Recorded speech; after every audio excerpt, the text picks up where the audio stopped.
Smoke billows through the century-old library's Gothic windows as veteran firefighter Thomas Crawford pushes through the inferno. 30 years of service, and he's never seen anything like this.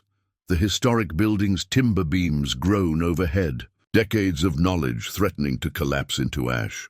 As he searches for survivors, a leather-bound book catches his eye, its pages mysteriously untouched by the flames. Opening it, he finds something impossible. Detailed accounts of events yet to come, including his own actions in the next crucial minutes. The words seem to glow with an otherworldly light, describing a future that both thrills and terrifies him.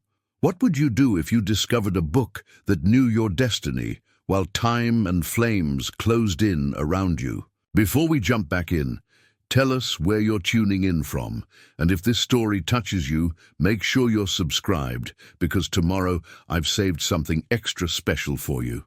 The badge on Thomas Crawford's dress uniform caught the morning light, its brass dulled by 3 decades of service. He stood before his bathroom mirror, examining the deepening creases around his eyes, the silver threading through his temples.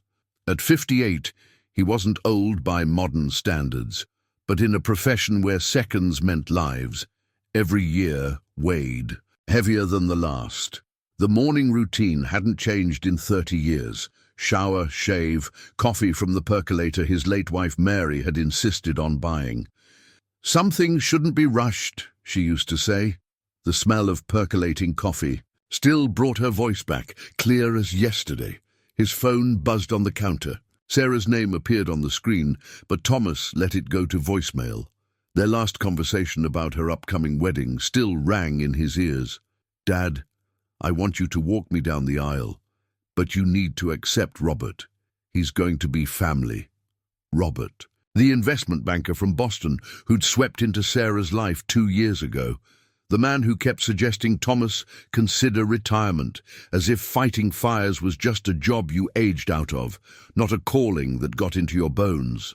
Thomas pocketed the badge and headed to his truck. The morning air carried the crisp promise of autumn, though summer's warmth still lingered. Outside Station 12, Chief Martinez was already waiting, concern etched across his weathered face. "Crawford, got a minute?" Thomas recognized that tone. It was the same one he'd used countless times with civilians before delivering bad news. "Sure, Chief." Inside Martinez's office, family photos covered one wall, 3 generations of firefighters. The other wall displayed a timeline of Station 12's history, including newspaper clippings of their most memorable calls. Thomas spotted himself in several, younger, darker-haired, but wearing the same determined expression. "Personnel committee meeting yesterday," Martinez began, settling into his chair. "They're pushing for more technological integration, younger blood. Times are changing." "Tom!" "They've been changing for 30 years, Chief. Fire still burns the same way it did when your grandfather worked these streets." Martinez sighed, running a hand through his salt and pepper hair. "You know what I mean. The department's modernizing. Digital command centers, drone surveillance, AI prediction models. They're talking mandatory retirement at 30 years of service." Thomas felt his jaw tighten. "I've got 8 months until that hits, which is why I'm giving you a heads up now. You've earned the right to leave on your terms, but..." The station alarm cut through their conversation, its urgent wail both familiar and eternal. Thomas was on his feet before the first echo faded. "Structure fire at Millbrook and Pine," the dispatcher's voice crackled. "Historic district, multiple calls reporting smoke from the public library." Thomas caught Martinez's eye. They both knew the library, a Gothic revival masterpiece that had anchored downtown for over a century. Thomas's late wife had worked there. As a young woman, organizing community readings in the children's section, Sarah had learned to read there, curled up in the oversized leather chairs that seemed to swallow her tiny frame. "We'll finish this later," Martinez said. But Thomas was already moving, muscle memory carrying him to the engine bay, where younger firefighters, some barely older than Sarah, were gearing up. As Thomas climbed aboard Engine 12, he felt the familiar surge of purpose that had driven him for 3 decades. Let them talk about retirement and technological integration. Some things couldn't be replaced by drones and algorithms. The weight of responsibility, the accumulated wisdom of countless fires, the intuition that told you when a structure was about to fail or which door to try first. His fingers brushed. The badge in his pocket, its edges worn smooth by years of similar moments. Sarah's missed call nagged at him, but he pushed it aside.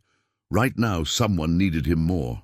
The engine's siren wailed to life, and Thomas Crawford did what he'd done for 30 years. He focused on the job at hand, letting everything else fall away like ash in the wind. Earlier that morning, before the alarms and sirens, Thomas had sat in Greta's diner across from the library, nursing his second cup of coffee. The wedding invitation lay on the table between his plate of half-eaten eggs and the window, its cream-colored paper and elegant script seeming to mock him. You gonna open that thing, or just stare it into submission? Mike Reynolds, his longtime colleague, slid into the booth opposite him. At 62, Mike was the only firefighter at Station 12 who'd been there longer than Thomas. They'd fought hundreds of fires together, saved countless lives, and buried too many friends. Sarah's getting married in 3 weeks, Thomas said, pushing the invitation aside. Wants me to walk her down the aisle.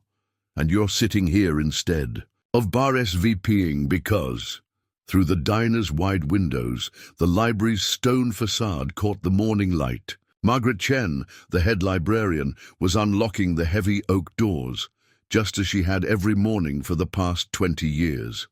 She waved at them. Most of the town's first responders took their breakfast at Greta's. It's complicated, Thomas, he said, watching Margaret disappear inside the building. Only because you make it that way. Mike flagged down a waitress for coffee. Look, I've known Sarah since she was knee-high to a grasshopper. That girl worships you, even if she doesn't show it the way she used to. Her fiancé wants me to retire. Keeps talking about finding me consulting work in Boston. Thomas spat. The words like they tasted bitter, as if I need some suit telling me how to live my life. The waitress arrived with Mike's coffee, and they fell into comfortable silence. Outside, students from the community college began filtering into the library, backpacks slung over shoulders. Thomas remembered Sarah at that age, spending hours in the library's west wing, surrounded by medical textbooks as she chased her dream of becoming a doctor. You know what Margaret told me yesterday, Mike said, stirring sugar into his coffee. They found some kind of old collection in the basement. Books dating back to the town's founding. She's been cataloging them all week. That building's full of history, Thomas mused. Mary used to say you could feel it in the air, like the pages had absorbed every story ever read there. Speaking of stories, Mike leaned forward, lowering his voice, Margaret mentioned something odd, said she's been hearing noises at night like someone turning pages in the rare books room. Security system hasn't picked up anything, but she swears some of the books aren't where she left them. Keeps finding old volumes out on the tables in the morning, even though she's certain she shelved them the night before. Thomas glanced at the library again. The morning sun cast long shadows through its gothic windows, making the stained glass seem to flicker with inner light. He'd done countless fire inspections there over the years, knew every corner, every emergency exit. The thought of something happening to all that history. His phone buzzed again. Sarah's text was brief. Dad, please, just let me know if you're coming. Robert's family needs a head count for the caterer. Mike watched him read the message. You know what your problem is, Crawford. You're so busy being yesterday's hero that you're missing out on tomorrow's moments. Since when did you get so philosophical? Since I realized my own kids won't wait forever for me to figure out what matters most. Mike stood, dropping a few bills on the table. That invitation isn't going to RSVP itself. As his friend walked away, Thomas picked up the envelope again. Through the paper he could feel the raised lettering. Sarah Crawford and Robert Hamilton request the honor of your presence. The words stuck in his throat like smoke. The yellowed newspaper clipping hung in the station's break room, its edges curled with age. "Local hero saves family of 5, the headline proclaimed, above a photo of a younger Thomas carrying 2 children through smoke. He barely recognized himself in that picture anymore, though he remembered every detail of that night with crystal clarity. "I've always meant to ask," Margaret Chen said, setting down her clipboard. She'd come to the station for the library's quarterly fire inspection, but her eyes kept drifting to the article. "What went through your mind that night?" Thomas paused in his equipment check. 20 years had passed since he'd climbed those stairs in the Martinez family's burning home, yet he could still feel the heat on his face, hear the crackle of failing. "Support beams, honestly. I was thinking about Sarah. She was about the same age as their youngest." He ran a hand along his helmet's worn brim. "Sometimes that's what makes the difference. Seeing your own life reflected in the flames." Margaret nodded, making a note on her inspection form. "The library has its own share of heroes, you know. During the flood of '82, our predecessors formed a human chain to save the rare books collection. Some of those volumes were the only copies left in existence." "Speaking of the collection," Thomas said, remembering Mike's words from breakfast. "I heard you've been having some strange occurrences lately." Margaret's pen hesitated above her clipboard. "You'll think I'm being silly. Try me. 30 years of service, I've seen things that defy explanation." She glanced around the empty break room before continuing. "It started when we found that old collection in the basement. First editions, hand-bound volumes, some with markings I've never seen before. But it's not just books moving on their own anymore. Yesterday, I could have sworn I saw words changing on a page while I was reading." Thomas thought of Mary, how she used to tell Sarah that books held magic, not the kind with wands and spells, but the deeper magic of human experience captured in ink and paper. "What kind of words?" "That's just it," Margaret said, her voice dropping. "They seem to be describing things that hadn't happened yet. Small things, like who would walk into the library next, or what color tie the mayor would wear to his afternoon meeting." "I know how it sounds, but..." A loud bang from the engine bay interrupted her. Captain Rodriguez stuck his head in. "Crawford, got a minute? Need your eyes on something?" "Be right there." Thomas turned back to Margaret. "We should finish this. A conversation." "Yes," she said, gathering her papers, "though preferably somewhere with more books and fewer sirens. Come by the library this afternoon. I could show you what I found." As Thomas followed Rodriguez out, he caught a glimpse of the newspaper clipping again. Something about it nagged at him, a detail he'd never noticed before. In the photo's background, barely visible through the smoke, stood a building with Gothic windows, eerily similar to the library's. The morning progressed with routine calls. A false alarm at the high school, a small kitchen fire on Oak Street, an elderly man who'd fallen and couldn't reach his medications. Through it all, Thomas's mind kept returning to Margaret's words about changing text and future events.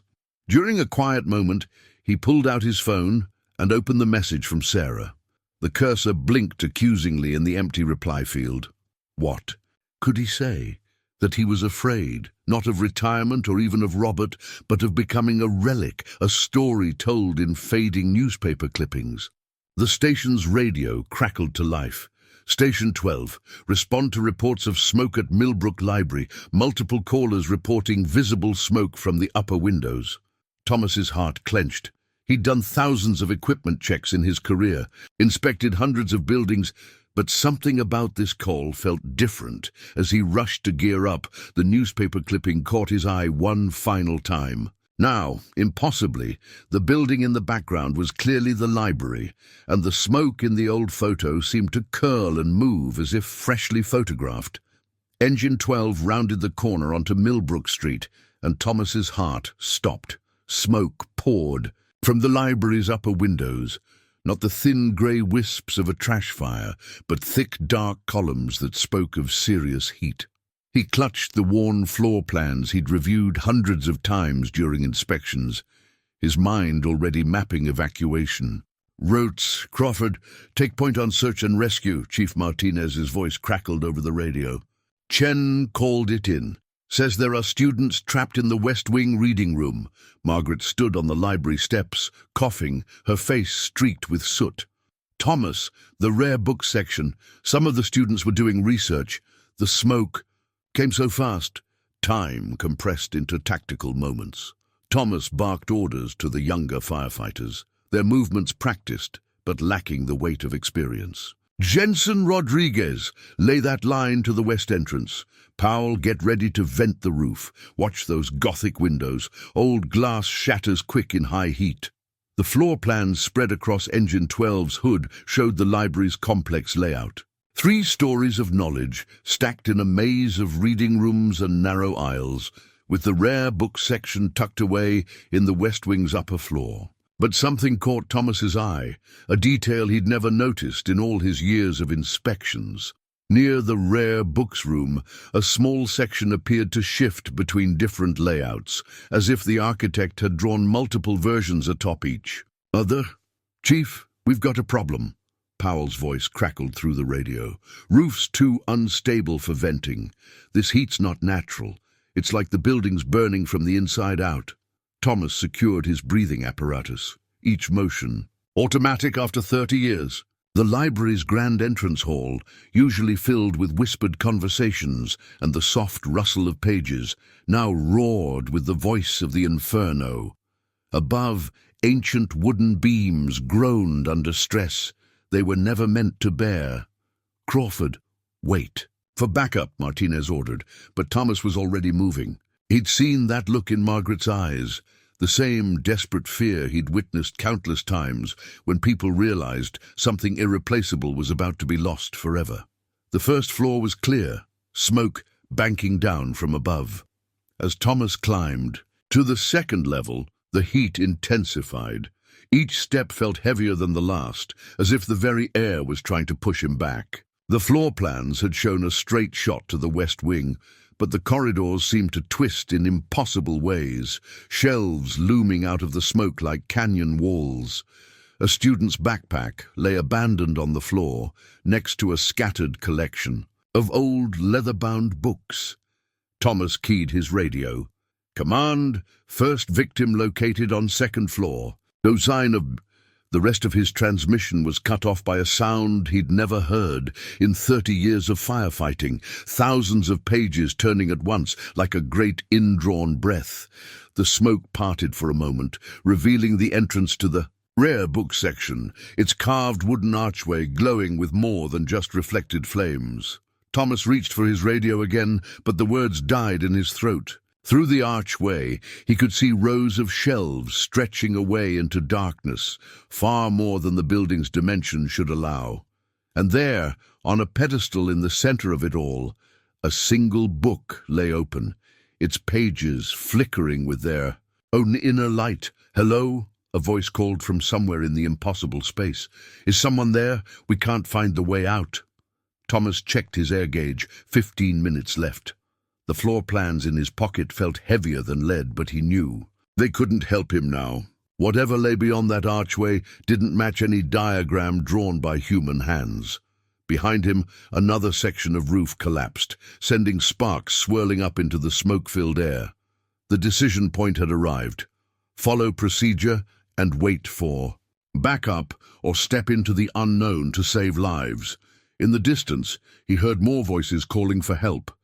Thomas Crawford took a deep breath and stepped through the archway.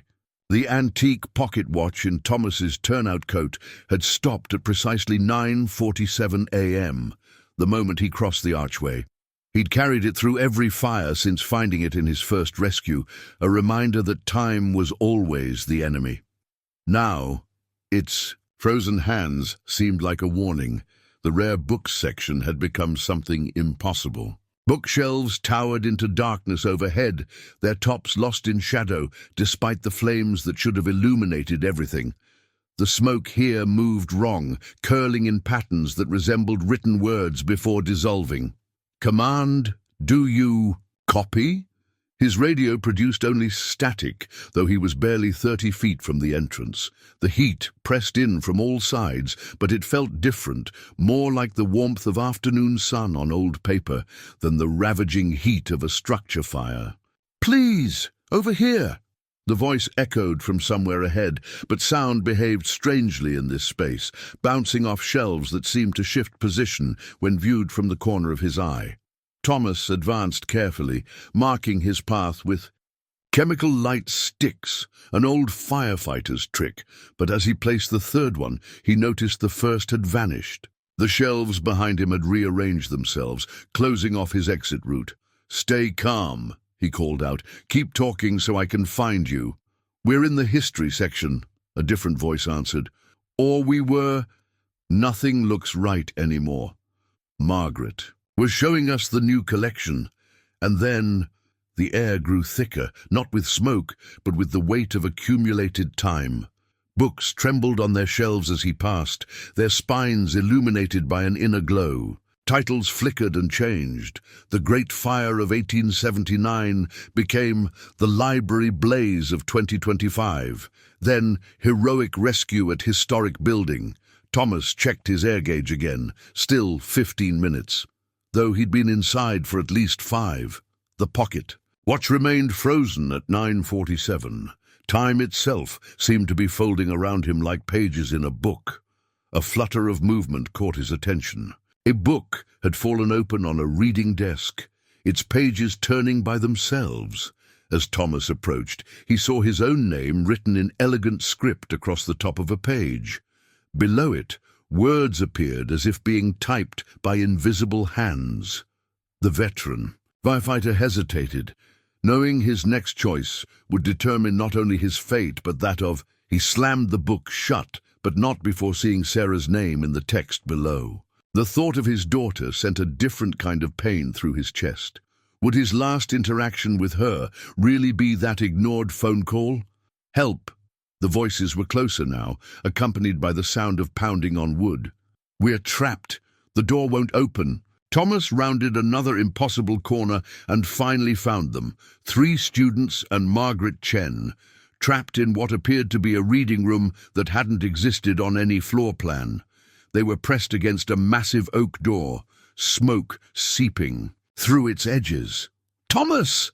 Margaret's eyes widened with recognition and fear.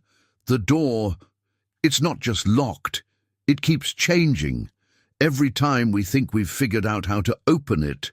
He approached the door, noting the way its handle shifted. Between different styles, modern card reader, ancient iron latch, simple doorknob, the pocket watch in his coat grew warm against his chest, as if responding to something. Behind them, the bookshelves continued their impossible dance, while ahead, the flames drew closer. They were running out of options, and Thomas knew from experience that hesitation killed as surely as fire. "Stand back," he ordered, reaching for the shifting handle. Sometimes the only way out is through. As his hand touched the metal, the pocket watch began to tick again, but its hands moved backward. The first prophetic page appeared when Thomas tried the door for the 3rd time. It fluttered down from above, landing at his feet like a leaf caught in an autumn breeze. The paper was ancient vellum, its edges trimmed in gold, but the words forming on its surface were being written in real time. When Thomas Crawford opens the door, he will have exactly 3 minutes to choose. Left leads to the students, but costs precious time. Right leads to the rare books vault, where something irreplaceable waits. Both paths end in flame, but only one leads to the future he seeks. "What is that?" Margaret moved closer, adjusting her glasses despite the smoke. "Those words, they're about you, about right now." Thomas felt the pocket watch ticking backward against his chest, each movement synchronized with his heartbeat. The door continued its metamorphosis, now splitting into 2 identical exits where there had been only one. "We need to get out of here." One of the students coughed, a young man barely older than Sarah. "The smoke's getting worse." But Thomas couldn't look away from the page. More words were appearing. His daughter's wedding is in 3 weeks. If he takes the left path, he will attend. but the cost will be measured in irretrievable knowledge. If he takes the right path, he will save the town's history, but the reconciliation with Sarah will come too late. The prophecy struck him like a physical blow. How could it know about Sarah, about the wedding? The page continued writing. Choose quickly, Thomas Crawford. Time bends but does not break. Your pocket watch counts backward to the moment of truth, when all paths converge in flame and revelation. Thomas. Margaret's voice seemed to come from far away. Whatever that is, we need to move. Now. He looked up from the page to find the smoke had taken on a strange, luminous quality. Through it, he could see both doorways with perfect clarity. The left one showed glimpses of the students' original reading room, exactly where it should have been according to the floor plans. The right revealed the rare books vault, where Margaret's mysterious discoveries waited. 3 minutes, he muttered, feeling the watch tick backward. But how can I... His radio crackled to life, cutting through the supernatural silence. Crawford. Report status. Chief Martinez's voice was thick with concern. We've lost your location on the thermal imaging. Thomas reached for his radio but stopped when he saw more words appearing on the prophetic page. The chief's next order will be to evacuate. In the normal flow of time, the library's west wing collapses in 7 minutes. In this pocket of bent time, you have 3 minutes that exist outside those 7. Use them wisely. The students huddled closer as the smoke thickened. Thomas could see the fear in their eyes, the same fear he'd witnessed countless times in his 30 years of service. But this was different. For the first time in his career, he had foreknowledge of the consequences of his choices.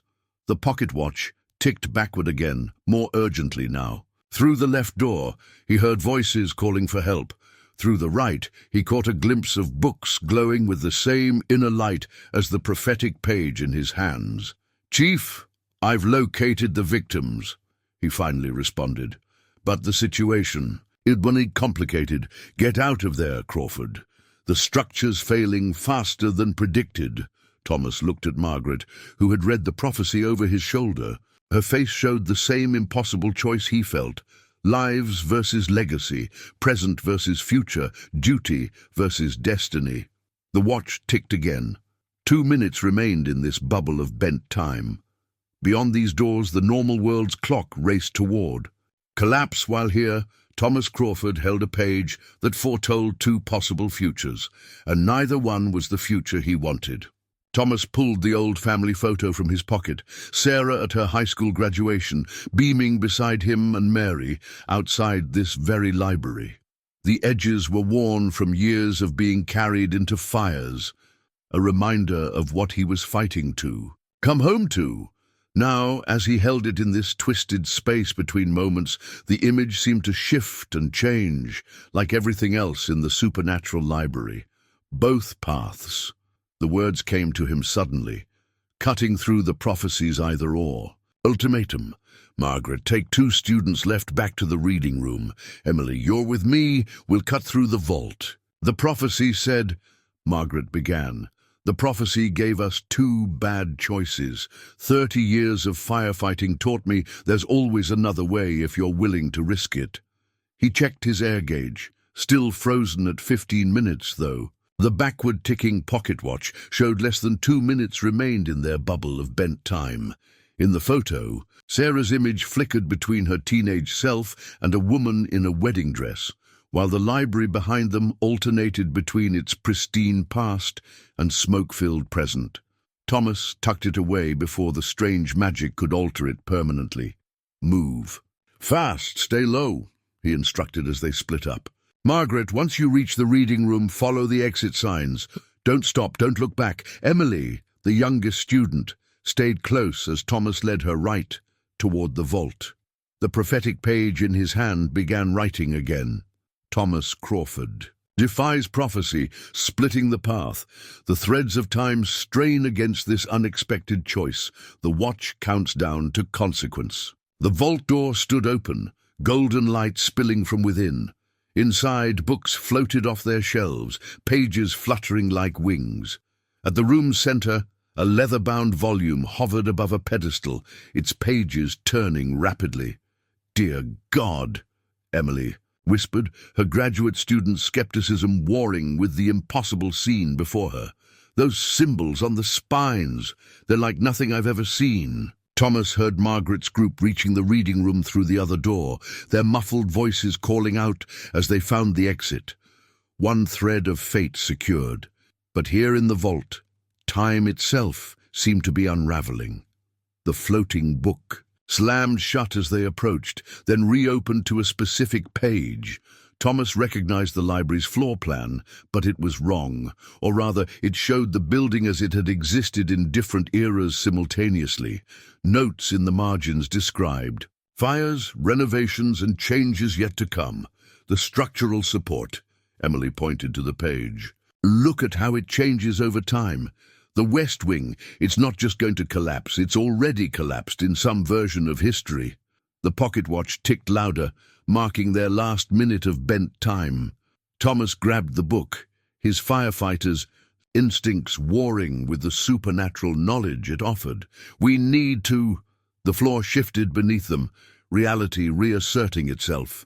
Through the vault's window, he saw the normal world's time resuming its flow. The 7 minutes Chief Martinez had mentioned were nearly gone. "Run!" Thomas pushed Emily toward the door, but she resisted. "The other books, we can't leave them. They're priceless. No book is worth your life." But even as he said it, the floating tome in his hands grew warm, and new words appeared on its pages. "The choice to save both paths comes with its own price. What burns must burn, but what survives will change everything.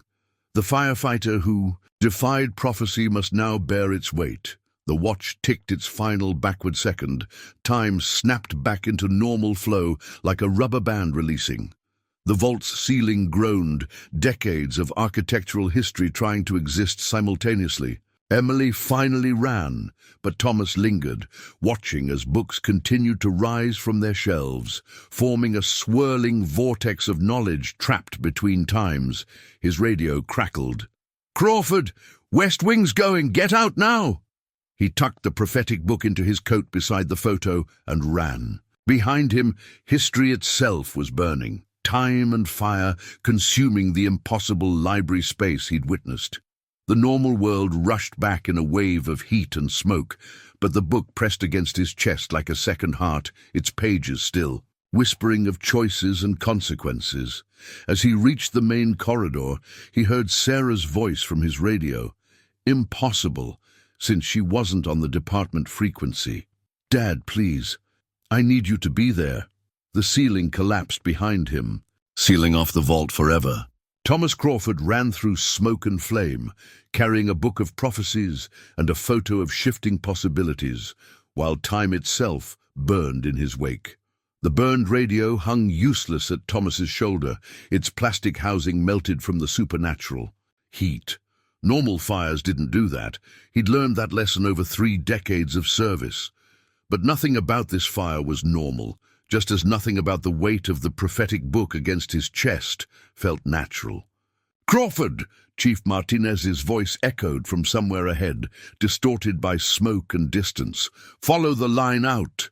The attack line should have led straight to the exit, but like everything else in this warped version of the library, direction had become a matter of interpretation. Thomas could see 3 different hose lines, each equally solid, each leading to a different version of safety.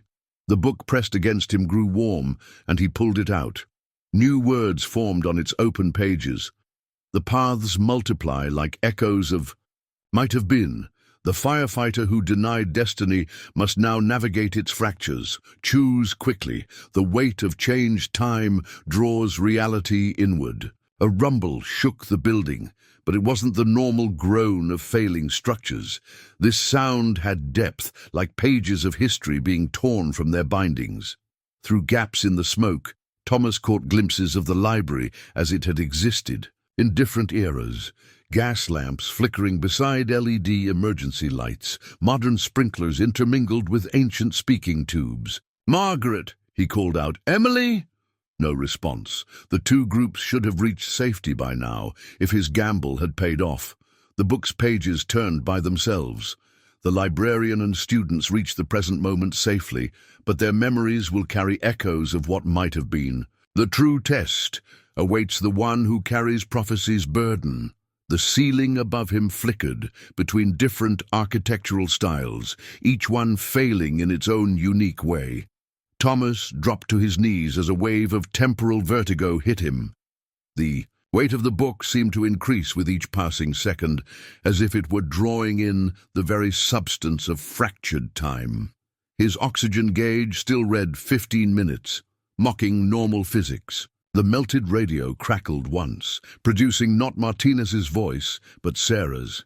"Dad, where are you? You promised you'd be here." The words hit harder than the smoke. When had he promised? That conversation hadn't happened yet. Or had it? The books. The pages turned again. Time fractures seek to heal themselves.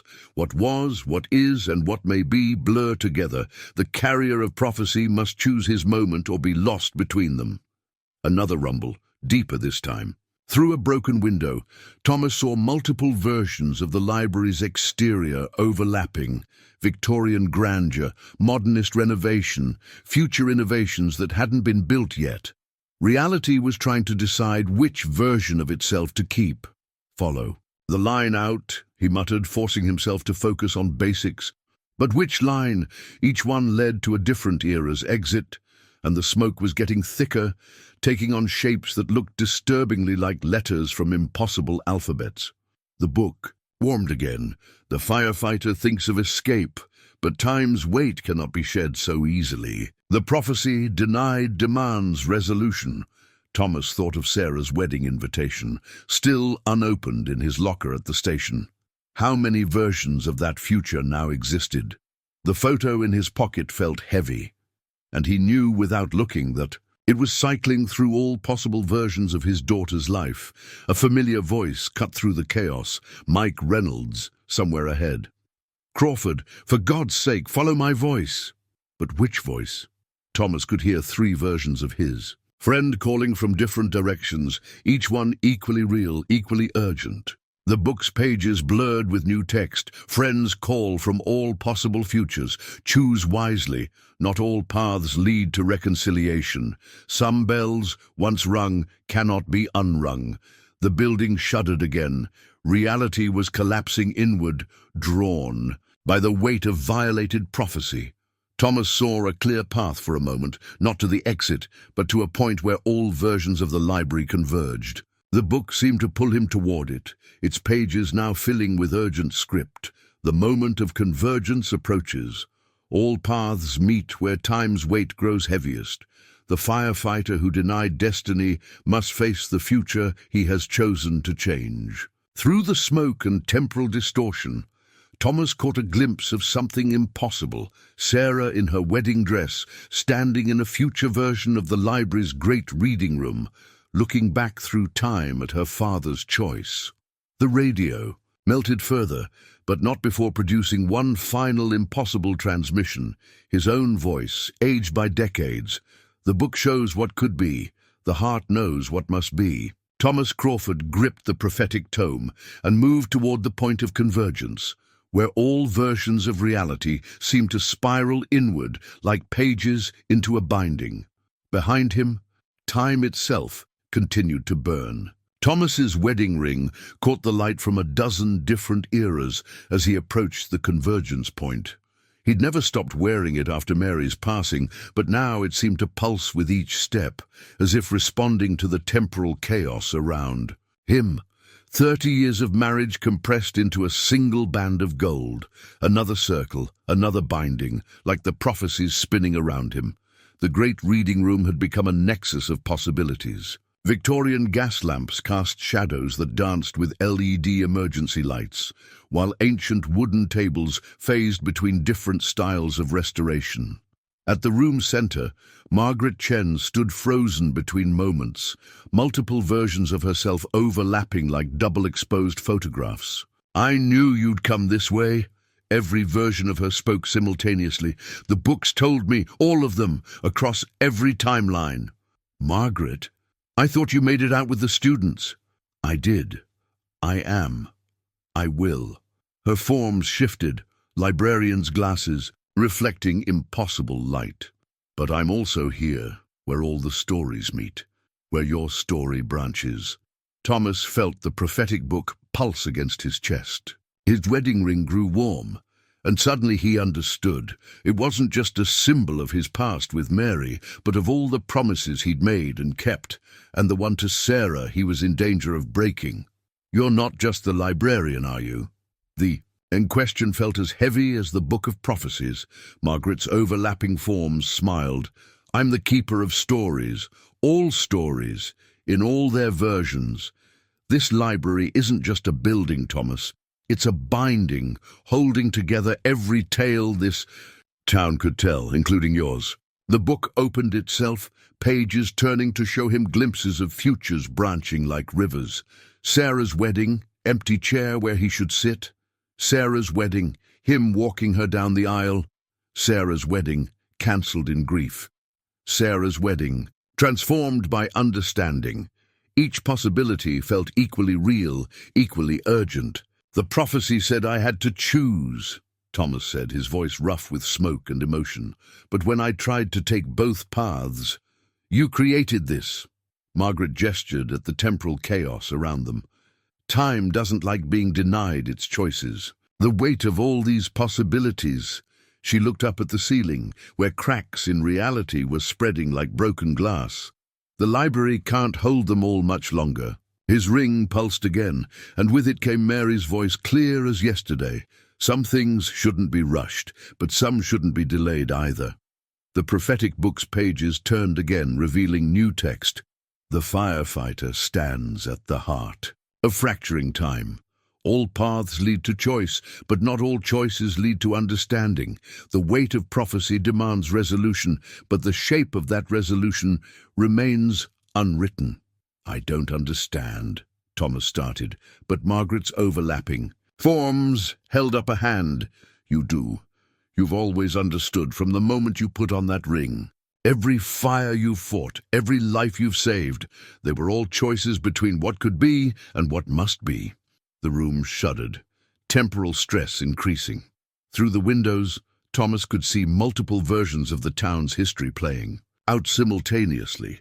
His wedding ring felt like it was burning now, but he couldn't tell if it was from the fire or the weight of accumulated time. The book, Margaret's voices continued, doesn't just show possible futures, it shows the costs of hesitation, the price of letting fear of change keep us trapped in burning moments. Thomas looked down at his ring, then at the book, understanding, finally breaking through like dawn after a long night watch. It's not about saving everything, is it?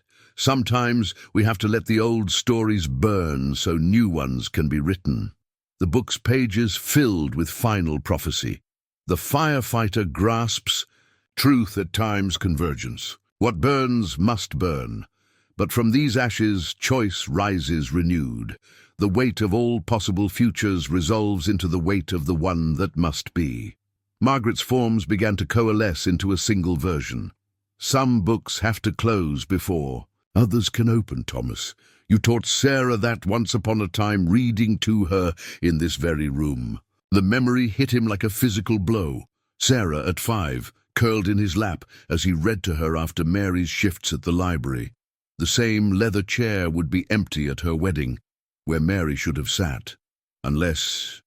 Thomas Crawford looked at his wedding ring one last time, then at the Book of Prophecies. Outside, sirens wailed across multiple timelines, while inside, the weight of accumulated stories pressed down like years of gathered dust.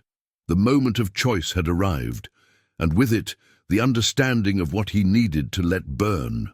The charred library card floated down from somewhere above, landing at Thomas's feet like a fallen leaf. It was Sarah's first card, issued 25 years ago, Mary's elegant signature still visible on the back as guarantor. In the temporal chaos of the convergence point, the card flickered between its pristine original state and its current burned condition, a perfect metaphor for the choice he faced. Time's weight grows critical, Margaret warned, her form now solid but haloed by possibility. The library can't contain these fractured futures much longer. The great reading room groaned. Decades of architectural history fighting for dominance. Through the windows, Thomas could see multiple versions of the town square. Horse-drawn carriages sharing space with modern cars, future buildings overlapping with historical facades. The prophetic book burned against his chest like a coal. "If I make a choice now," he said, watching Sarah's library card shift between states, "what happens to all these other possibilities?" "They burn." Margaret's voice carried the weight of countless stories. "But something always burns in a fire, Thomas. You've known that since your first call. The question is, what do we save?" The book opened itself again. The firefighter sees. Truth in ash and ember. Some flames destroy, others refine. Choose not what to save, but what to become. A massive crack split the ceiling, revealing layers of time stacked like geological strata. Through one gap, Thomas saw Sarah as she'd been at 5, sitting in the library's reading circle. Through another, he glimpsed her in her wedding dress, looking back through years with eyes that held both question and hope. His radio, though melted, produced one final sound. Mary's laugh, preserved from some happier timeline. The noise cut through his hesitation like a Halligan through a locked door. "The weight," he said suddenly, understanding blooming.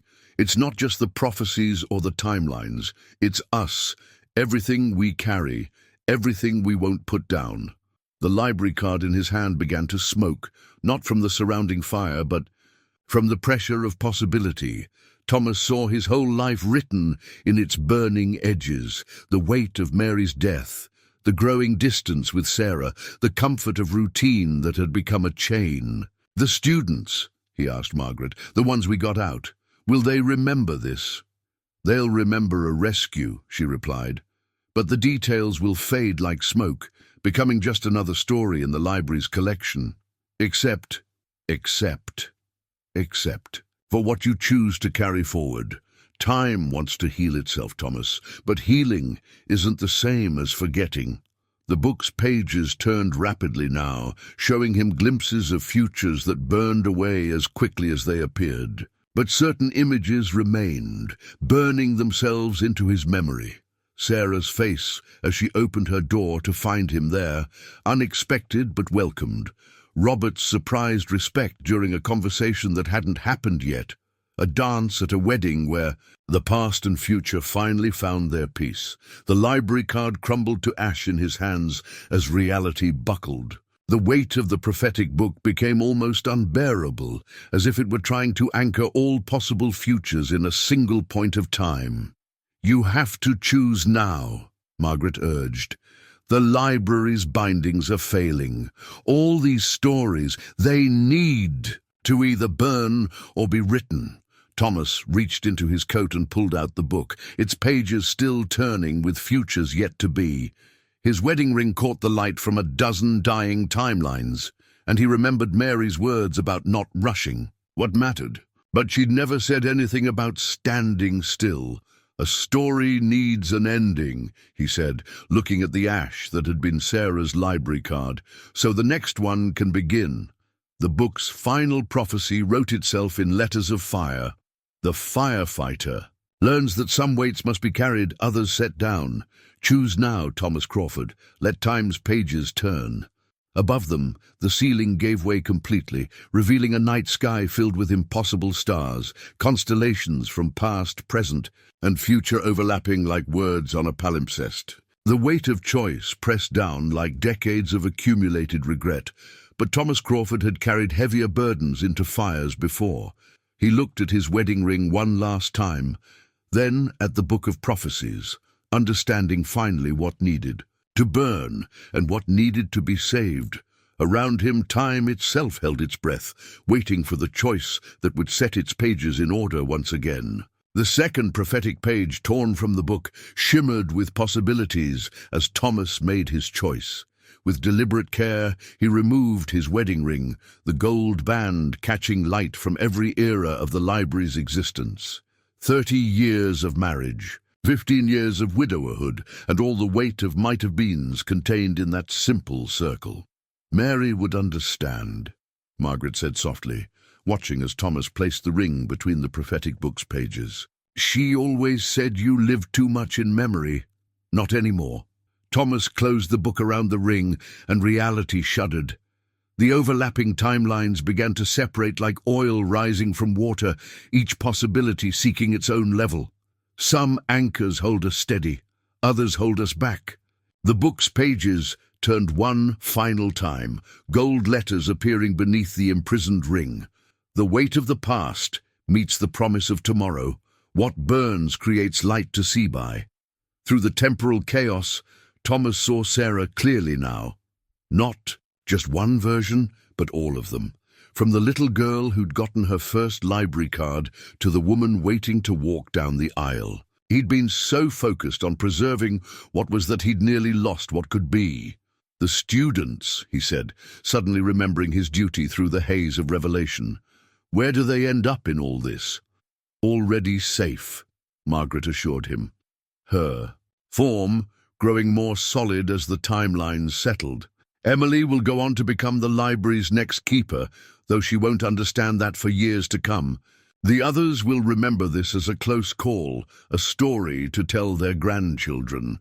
Speaking of stories, the book grew warm against Thomas's chest, but differently now, not the burning weight of prophecy, but the gentle heat of possibility. New words appeared on its pages. The firefighter chooses to release the past's anchor. Time's waters run clear again, but memory remains like gold caught in river sand.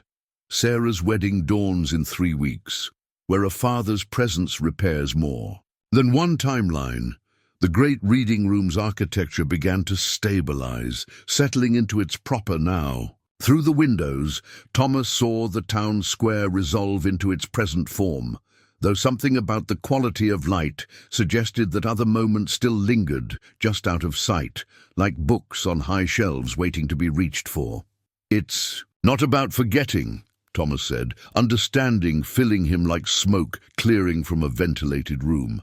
It's about choosing which weights to carry forward. The past is a library. Margaret nodded, her librarian's glasses reflecting possibilities that were already fading. We don't burn it down, but we don't live in it either. We visit, we learn, we go forward. The book showed him one more vision. Sarah at her wedding, but not the version he'd feared. Instead of an empty chair or a distant father, he saw himself. Walking her down the aisle, his old firefighter's strength gentle in service to love rather than duty. More importantly, he saw Robert watching them both, understanding dawning in the younger man's eyes about legacy and letting go. The ring, trapped. In the book's pages gave one final gleam and vanished, taking with it the weight of all the futures that would never be.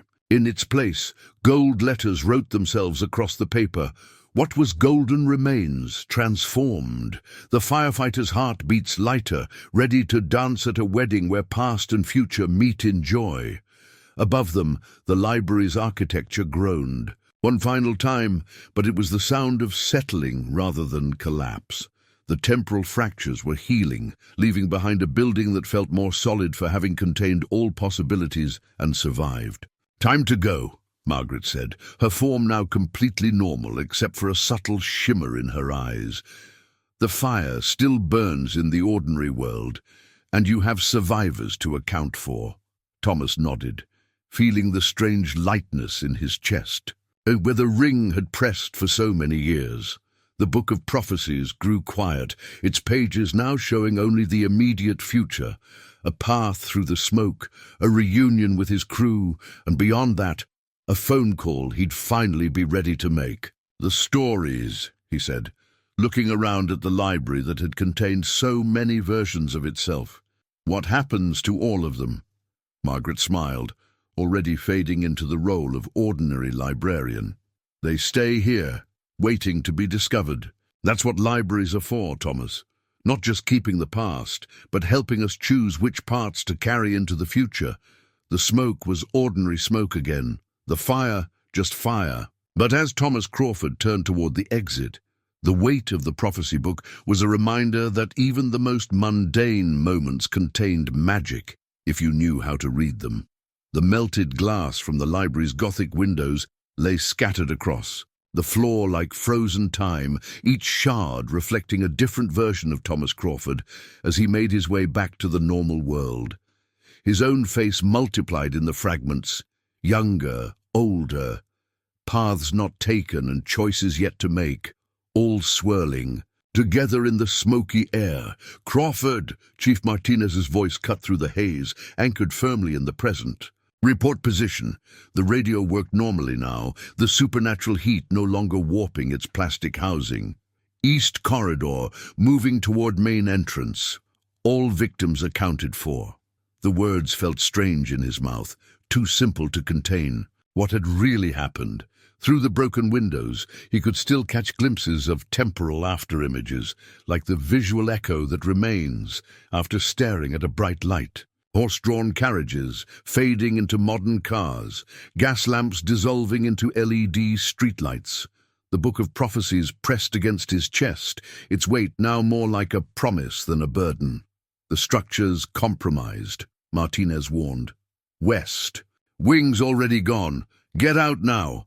But Thomas paused, watching his fractured reflections in the melted glass. Each shard showed a different moment. Himself as a rookie firefighter, bright-eyed and certain. The day of Mary's funeral, standing alone in the rain. Sarah's graduation, pride warring with growing distance, and moments that hadn't happened yet. A wedding, a dance, a reconciliation built on understanding rather than obligation. The books. Pages turned. The firefighter stands between moments, seeing truth in broken reflections. What appears shattered may instead be multiplied. A ceiling beam crashed nearby, this time obeying normal physics.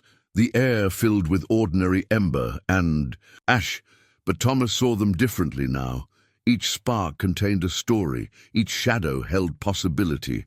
The melted glass at his feet caught these lights and transformed them, creating a constellation of moments that existed simultaneously. "Dad?" Sarah's voice came from his radio. But this time it was real, not a temporal echo. She must have heard. "About the fire." "Dad, are you there? The news is showing the library burning." Thomas reached for his radio, then hesitated. In the distorted reflections, he saw every conversation they'd never had, every explanation left unspoken. The book warmed against his chest, not with prophecy, but with promise. "I'm here, Sarah." His voice was steady, though his hand shook slightly. "We need to talk, but first I have to finish this. Just be careful, please. Robert and we've been thinking about the wedding, about what matters." A shower of sparks rained down, each one catching in the melted glass like stars falling. Into mirrors, the book's pages turned again. Reflections show what was and what could be. The wise heart learns to see both clearly. Through the geometric pattern of broken glass, Thomas watched his multiple reflections resolve into a single image. Himself, now, carrying both experience and possibility. The weight of prophecy had transformed into the lighter burden of choice. "I'll be there soon," he promised Sarah, meaning more than just the immediate moment. "We have a lot to talk about." The radio fell silent, but the silence felt different now, expectant rather than empty. Above, the library's remaining structure groaned. This time, Thomas recognized it for what it was. Not just a building in distress, but a repository of stories, struggling to survive. "Crawford!" Martinez again, more urgent. "The roof, on my way out." Thomas turned from the melted glass, but not before one final look at the kaleidoscope of moments it contained. The reflections seemed to ripple, showing him one last series of images. Sarah in her wedding dress, Robert extending a hand in genuine respect, and himself, letting go of the past without losing its lessons. The book offered a final insight. What seems broken may be a window to deeper sight. The firefighter learns to see through time's shattered glass to truth beyond. As Thomas Crawford moved toward the exit, each step crunching on melted glass, He felt the weight of the prophetic. Book settled into something manageable. Behind him, reality continued to heal itself, temporal fractures sealing like scars, leaving behind a world that was both familiar and irrevocably changed. The glass fragments caught the emergency lights one last time, throwing reflections that danced like prophecies on the smoke-stained walls. In their shifting patterns, past and future finally met in understanding, showing him a path forward that honored both what was and what could be. The golden key materialized in the lock of the library's main doors as Thomas approached, its metal shifting between antique brass and modern steel. Not just a physical key, but a moment crystallized, the exact point where past and future hinged. Together, he recognized it as the key Margaret had worn around her neck for 20 years, though now it seemed to exist in all possible versions simultaneously. Some doors only open once, the book whispered against his chest. Choose the moment carefully. The library's grand foyer had become a furnace, but not just of heat and flame. Time itself burned here, the last remnants of fractured reality consuming themselves in a spectacle of cosmic housekeeping. Through the smoke, Thomas saw the same space in multiple eras, card catalogues fading into computer terminals, reading tables morphing between styles, the very architecture flowing like wax. Crawford! Multiple voices called from outside. Martinez, his crew, the gathered crowd. But one voice cut through clearer than the others, anchored in the present moment. Sarah again, not through the radio this time, but real, present, waiting beyond the flames. The key grew warm in his hand. The book's pages turned. The firefighter stands at the threshold of transformation. What opens can also close. What closes can also complete.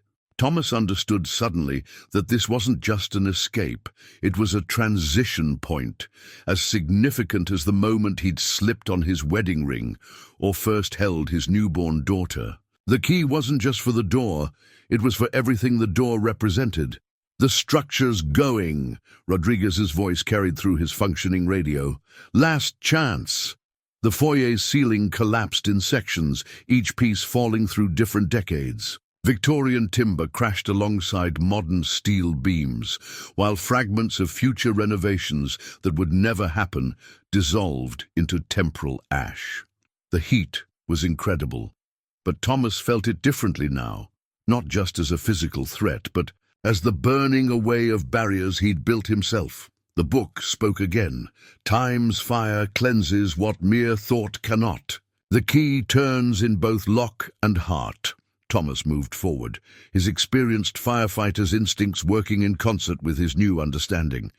The key seemed to guide his hand, wanting to fulfill its purpose just as the prophecies had demanded. Resolution.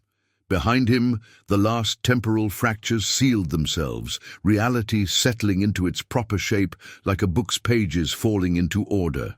Through the door's reinforced glass, he could see Sarah clearly now, held back by other firefighters as she tried to move closer to the burning building. Robert was with her, one hand on her shoulder, his face showing not the entitled judgment Thomas had expected, but genuine concern.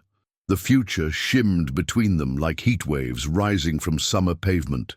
The key turned in the lock, but time seemed to pause, giving Thomas one final moment of clarity. The book offered its insight. Doors swing both ways. What releases the past also admits the future. The foyer groaned, decades of history reaching a final crescendo.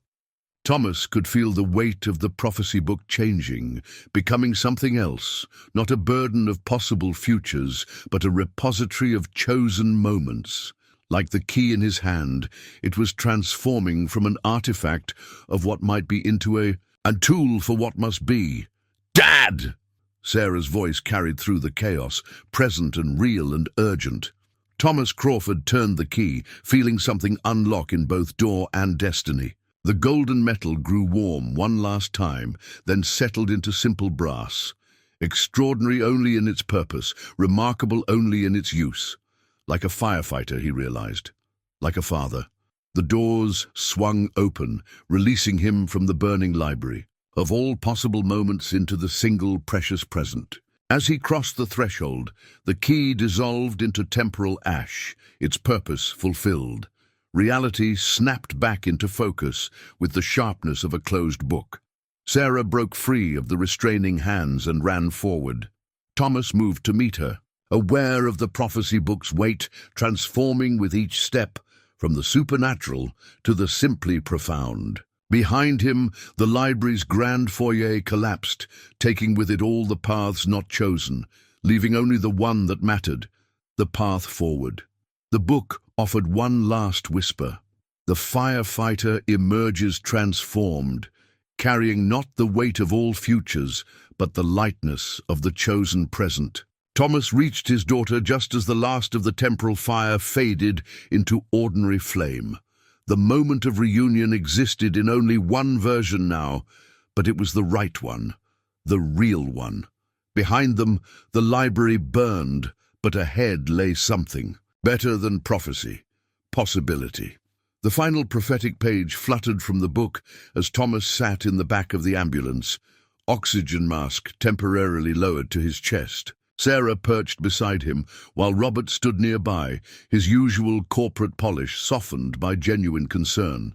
The page's text shifted one last time before settling into clarity, gold letters catching the flashing emergency lights. The moment of truth comes not in fire, but in what rises from the ashes. "You shouldn't have gone back in," Sarah said, her doctor's training warring with daughter's worry. Her hand hadn't left his arm since he'd emerged from the library. The chief said the structure was compromised. Had to. Thomas's voice was hoarse from smoke, but his mind was clearer than it had been in years. Some things are worth the risk. Robert stepped closer, his presence no longer feeling like an intrusion. "The news is calling it a miracle. They said you got everyone out, even found some irreplaceable books from the rare collection." The prophetic book rested in Thomas's lap, now appearing as nothing more elaborate than an aged leather volume. Its supernatural weight had transformed into something else. Not lighter exactly, but more purposeful, like the weight of a decision finally made.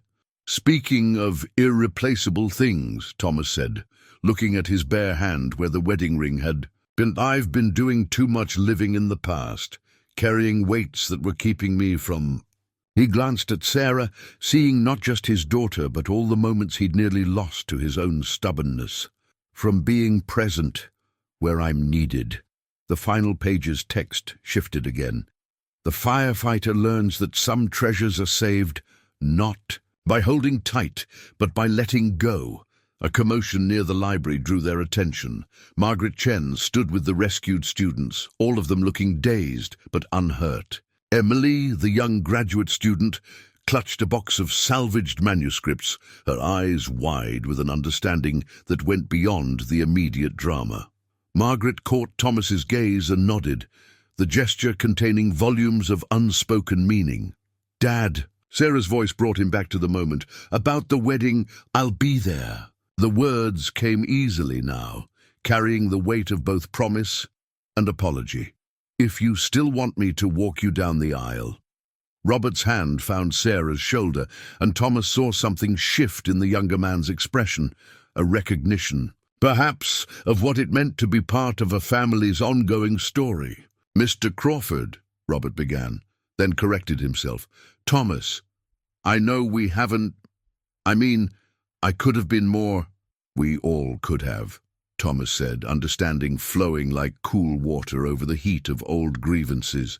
"But that's the thing. About stories, they can always turn a new page." The book in his lap warmed slightly, its final prophecy writing itself.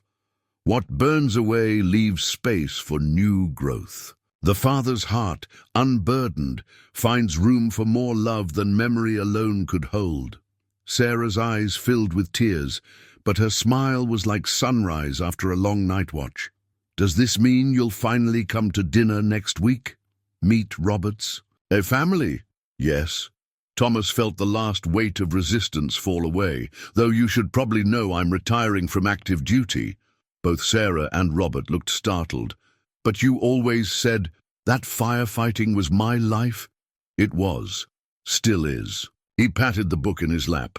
"But sometimes protecting what matters means knowing when to step back, make room for new ways of doing things." Through the smoke and steam still rising from the library, Thomas caught a glimpse of the building's skeleton.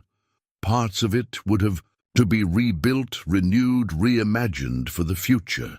Like his own life, he realized. Not an ending, but a renovation. Besides, he managed a smile that felt both familiar and new. "I hear there's going to be a wedding. Can't very well walk you down the aisle if I'm on shift." The final page's text gleamed one last time. "The future opens like an unwritten book. Its pages blank but full of promise. The firefighter chooses not what was or what might have been, but what can be." Sarah leaned against his shoulder, exactly as she had as a child. Robert stepped closer, no longer an outsider, but part of the story's continuation. Above them, the library's Gothic windows reflected the emergency lights, each flash illuminating not what had burned, but what remained. Not what was lost, but what had been saved. Thomas Crawford held his daughter close, the prophetic book quiet. Now in his lap, its work complete. The weight of prophecy had transformed into the lighter burden of possibility, and the future waited like a fresh page, ready for new words to be written. The burned badge lay in Thomas's palm as Chief Martinez finished the impromptu ceremony in front of the smoldering library. 30 years of service, transformed by fire, just as he had been. The metal was darkened, its surface rippled with heat. Damage, but the numbers remained clear, a testament to both what had ended and what endured. "Hell of a way to announce your retirement," Martinez said, his gruff voice carrying unexpected warmth. The gathered crowd, firefighters, library staff, rescued students and townspeople, stood in respectful silence as Thomas pinned the badge to Sarah's collar. A new tradition, born from the ashes of the old. "The department's changing anyway," Thomas replied, seeing not defeat now but opportunity in the modernization he'd once resisted. "Time for the next generation to write their own stories." Emily approached, still holding her box of rescued manuscripts.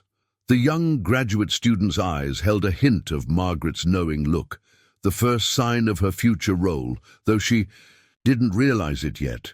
"Mr. Crawford, we found something in the salvaged books I think you should see." She pulled out a newspaper clipping, pristine despite the fire.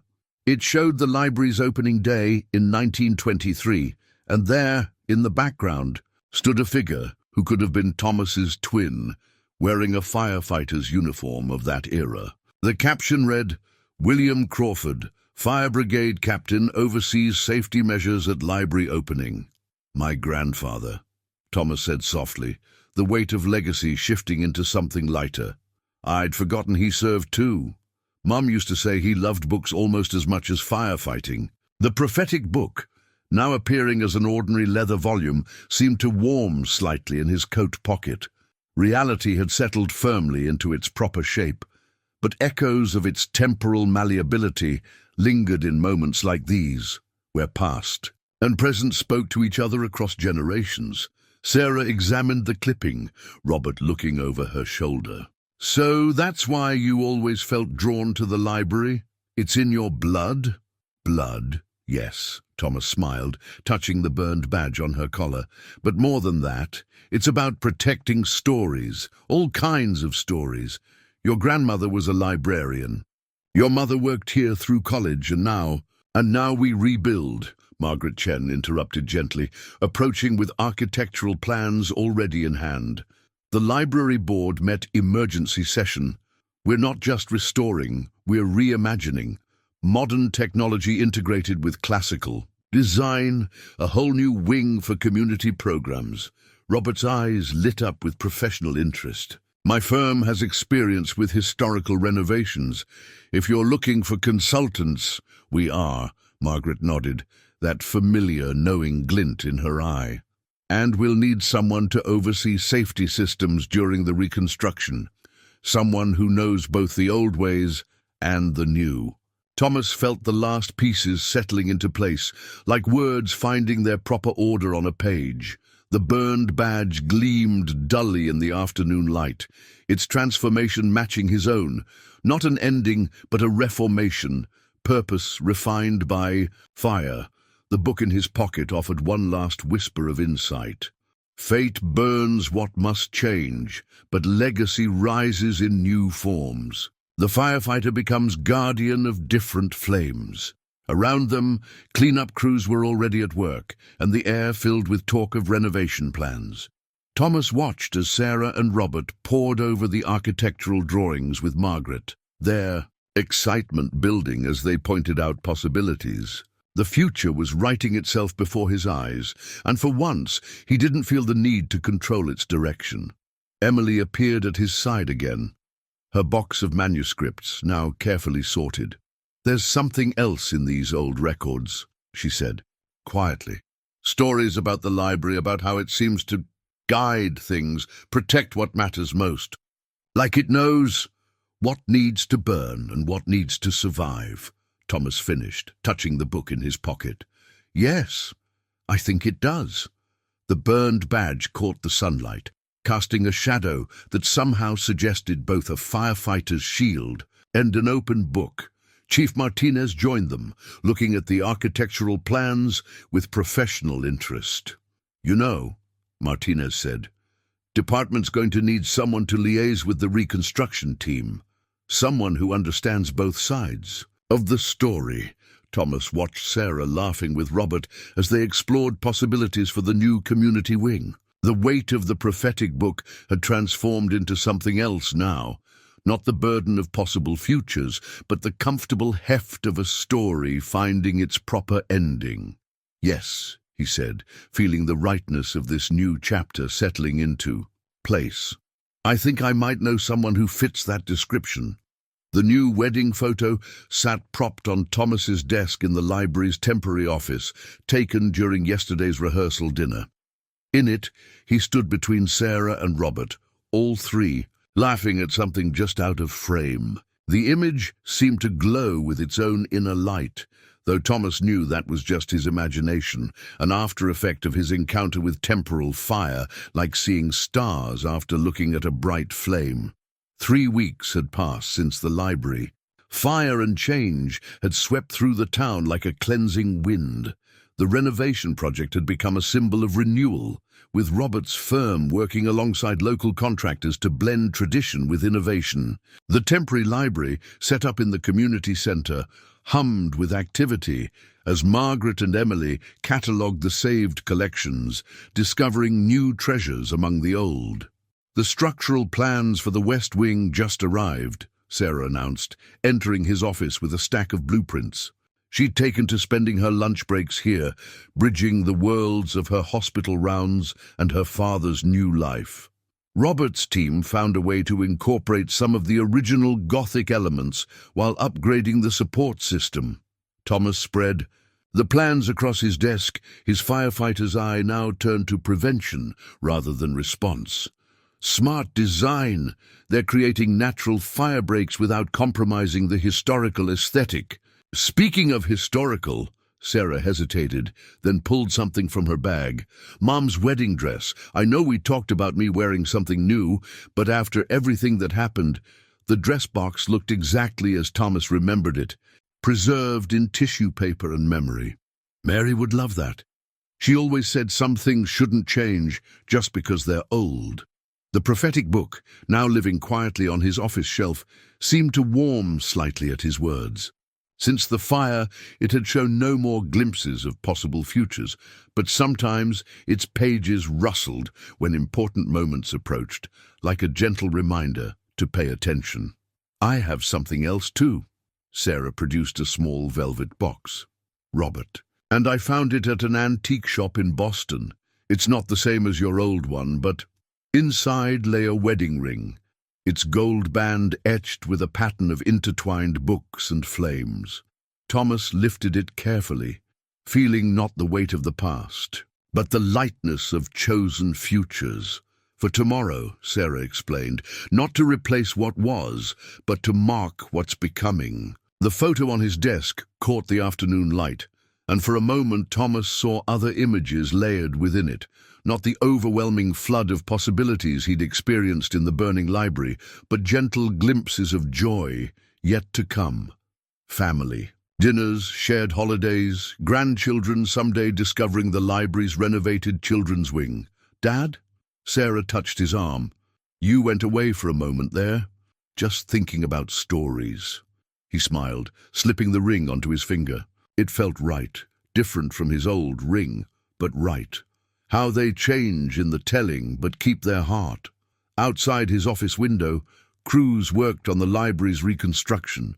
Emily walked past with a group of students, her voice carrying clearly as she explained how the new design would incorporate elements saved from the fire. She'd taken to her future role naturally, though she still didn't fully understand what Margaret was preparing her for.